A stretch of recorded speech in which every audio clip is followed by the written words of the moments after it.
সরকারি চাকরিতে কোটা প্রথা বাতিলের দাবিতে টানা আন্দোলন করছেন বিভিন্ন পাবলিক বিশ্ববিদ্যালয়ের শিক্ষার্থী ও চাকরি প্রত্যাশীরা। প্রথম দিকে তাদের আন্দোলন নিজ নিজ বিশ্ববিদ্যালয় ক্যাম্পাসে সীমাবদ্ধ থাকলেও এখন তা রাজপথে গড়াচ্ছে। আজ শনিবার দেশের বিভিন্ন স্থানে ক্যাম্পাস ছেড়ে শিক্ষার্থীরা মহাসড়ক অবরোধ করেছেন। এতে ভোগান্তিতে পড়তে হয়েছে জনসাধারণকে, দীর্ঘ যানজটের শিকার হতে হয়েছে যাত্রীদের। বিভিন্ন মহাসড়কে এখনও অবরোধ অব্যাহত রেখেছেন আন্দোলনকারীরা।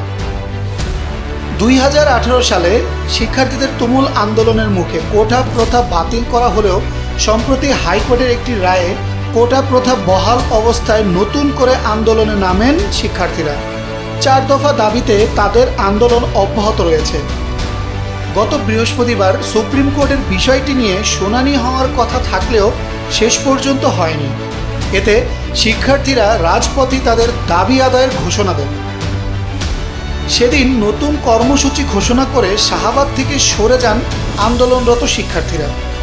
ঘোষণা অনুযায়ী আজ শনিবার থেকে সারা দেশে বিক্ষোভ কর্মসূচি পালন করা হবে। এরপর রোববার ক্লাস পরীক্ষা বর্জন ও ধর্মঘট করা হবে।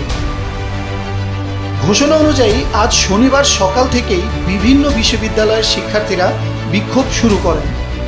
বেশ কয়েকটি পাবলিক বিশ্ববিদ্যালয়ের শিক্ষার্থীরা মহাসড়ক অবরোধ করে বিক্ষোভ করেন।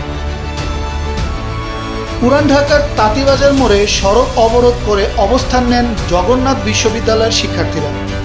আজ দুপুরে বিশ্ববিদ্যালয়ের কাঁঠালতলা থেকে মিছিল বের করে রায়সাহেব বাজার পেরিয়ে তাঁতীবাজার মোড়ে তারা অবস্থান নেন।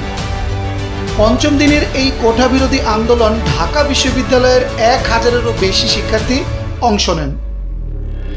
টাঙ্গাইলের মাওলানা ভাসানী বিজ্ঞান ও প্রযুক্তি বিশ্ববিদ্যালয়ের শিক্ষার্থীরা আজ সকাল 10:30টার দিকে ঢাকা টাঙ্গাইল মহাসড়কের শহর বাইপাসের আশিকপুর এলাকায় অবরোধ করেন। 1.5 ঘন্টা পর দুপুর 12টার দিকে তারা মহাসড়ক থেকে সরে যান।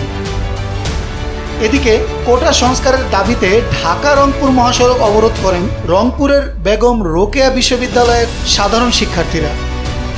2018 সালে ঘোষিত সরকারি চাকরিতে কোটা পদ্ধতি বাতিল ও মেধাভিত্তিক নিয়োগের পরিপত্র বহাল রেখে দ্রুত কমিশন গঠনের দাবি জানান তারা। আজ বেলা 11টায় বঙ্গবন্ধু মোড়াল থেকে মিছিল বের হয়ে ঢাকা রংপুর মহাসড়ক সংলগ্ন মডার্ন মোড় অবরোধ করেন। কোটা প্রথা বাতিলের দাবিতে ঢাকা রাজশাহী মহাসড়ক অবরোধ করেন রাজশাহী বিশ্ববিদ্যালয়ের শিক্ষার্থীরা। আজ বেলা 11টায় আন্দোলনরত শিক্ষার্থীরা বিভিন্ন ধরনের স্লোগান সম্বলিত ব্যানার প্ল্যাকার্ড নিয়ে ঢাকা রাজশাহী সড়কে অবস্থান নেয়।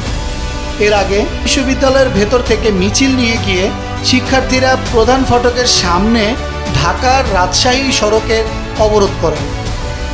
আজ বেলা 11টায় বৃষ্টি উপেক্ষা করে আন্দোলন করেছেন ইসলামী বিশ্ববিদ্যালয়ের শিক্ষার্থীরা। এই সময় তারা প্রায় আধা ঘন্টা কুষ্টিয়া খুলনা মহাসড়ক অবরোধ করে রাখেন। বিশ্ববিদ্যালয়ের বটতলা প্রাঙ্গণ থেকে বৈষম্য বিরোধী ছাত্র আন্দোলনের ব্যানারে এ মিছিল করেন তারা। পরবর্তীতে সেখান থেকে মিছিলটি ক্যাম্পাস সংলগ্ন শেখপাড়া বাজার হয়ে পুনরায় বিশ্ববিদ্যালয়ের মেইন গেটে এসে সমবেত হয়। এদিকে আজ বেলা 11:30টার দিকে ঢাকা পাবনা মহাসড়ক অবরোধ করে বিক্ষোভ করেন পাবনা বিজ্ঞান ও প্রযুক্তি বিশ্ববিদ্যালয়ের শিক্ষার্থীরা। বিশ্ববিদ্যালয়ের প্রধান ফটকের সামনে থেকে ঢাকা পাবনা মহাসড়ক অবরোধ করে বিক্ষোভ শুরু করেন তারা। এতে দুই পাশে যান চলাচল বন্ধ হয়ে যায়। পরে প্রশাসনের অনুরোধে ক্যাম্পাসে ফিরে যান শিক্ষার্থীরা।